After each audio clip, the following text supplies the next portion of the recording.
श्री कृष्णा, राधे राधे। मैं अनिशा यादव आप सभी का स्वागत करती हूँ अपने यूट्यूब चैनल पे।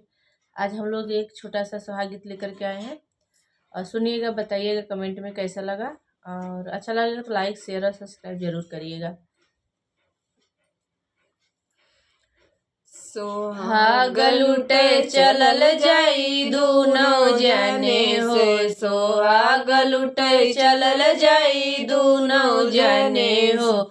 तू लूट मऊरा हम लूटब मऊरी, तू लूट मऊरा हम लूटब मऊरी। मऊरी बीच रहल जाई दूनो जने हो, मऊरी बीच रहल जाई दूनो जने हो।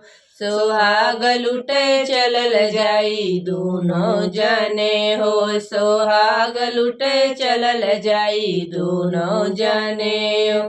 तू लूट मऊरा हम लूटब मऊरी, तू लूट मऊरा हम लूटब मऊरी। मऊरी बीच रहल जाई दोनों जने हो, मऊरी बीच रहल जाई दोनों जने हो।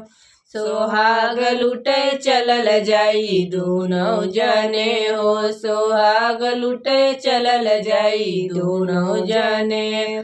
तू लूट जोड़ावा हम लूटब चुनरी, तू लूट जोड़ावा हम लूटब चुनरी। चुनरी बीच रहल जाई दोनों जने हो, चुनरी बीच रहल जाई दोनों जने।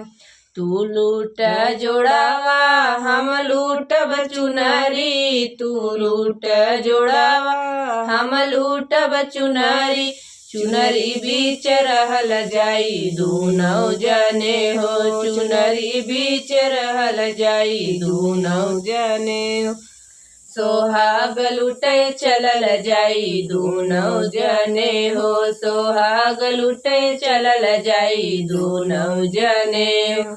तू लूट टिकवा हम लूटब नथिया, तू लूट टिकवा हम लूटब नथिया। नथिया बीच रहल जाई दोनों जने हो, नथिया बीच रहल जाई दोनों जने हो। सोहाग लुटे चलल जाई दोनों जने हो, सोहाग लुटे चलल जाई दोनों जने। तू लूट घड़िया हम लूटब सिकड़ी, तू लूट घड़िया हम लूटब कंगना। कंगना बीच रहल जाई दोनों जने हो, कंगना बीच रहल जाई दोनों जने। सोहाग लुटे चलल जाई दोनों जने हो, सोहाग लुटे चलल जाई दोनों जने हो। तू लूट सिकड़ी हम लूटब हरवा, तू लूट सिकड़ी हम लूटब हरवा। हरवा बीच रहल जाई दोनों जने हो, हरवा बीच रहल जाई दोनों जने हो। सोहाग लुटे चलल जाई दोनों जने हो, सोहाग लुटे चलल जाई दोनों जने हो। तू लूट जुतवा हम लूटब पैजन, तू लूट जुतवा हम लूटब पैजन। पैजन बीच रहल जाई दोनों जने हो, पैजन बीच रहल जाई दोनों जने हो।